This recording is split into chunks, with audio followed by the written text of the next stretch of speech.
म्हणाला अगं टीव्हीला बातमी, मी जे काय त्यावेळी रडले त्याला पकडून. मला मला आणखी आता आठवलं तरी कसं तरी ती खूप मोठी गोष्ट आहे माझ्यासाठी. पहिलं ते पहिलं असतं असं म्हणतात, ते काय खोटं नाहीये. सैराट माझी पहिली फिल्म आहे, हे लोक माझे पहिले मित्र आहेत.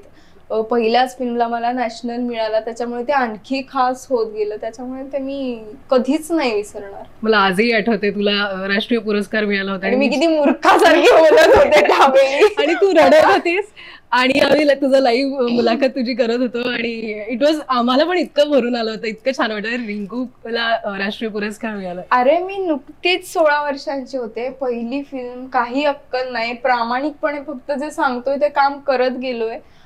आणि असे काही अवॉर्ड्स असतात हेही खरं तर मला त्यावेळी माहिती नाही. मला एवढंच की आपण मनोरंजन करायचं, लोकांचं इतपतच आहे आपलं काम. राईट. आणि जेव्हा मला आम्ही रूम मध्ये बसलो आणि नागराज दादा म्हणाला तुला नॅशनल मिळालाय. म्हटलं चल छे.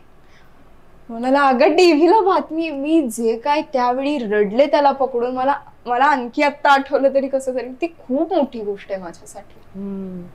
सुपर. आणि हा प्रवास तुझा इतका छान इंटरेस्टिंग राहिलाय. आणि या प्रवासात नागराज मंजुळे ही महत्वाची व्यक्ती तुझ्या आयुष्यात, ज्यांनी सुरुवात झाली. नागराज दादा सोबत आजही संवाद असतो का, किंवा तुझ्या कामाबद्दल काही तू सांगत असतेस का, किंवा ती विचारणं?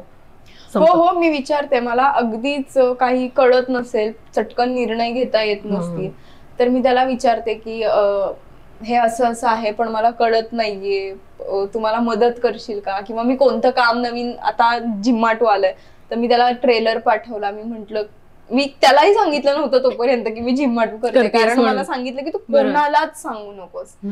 सो तेवढी मी प्रामाणिक आहे.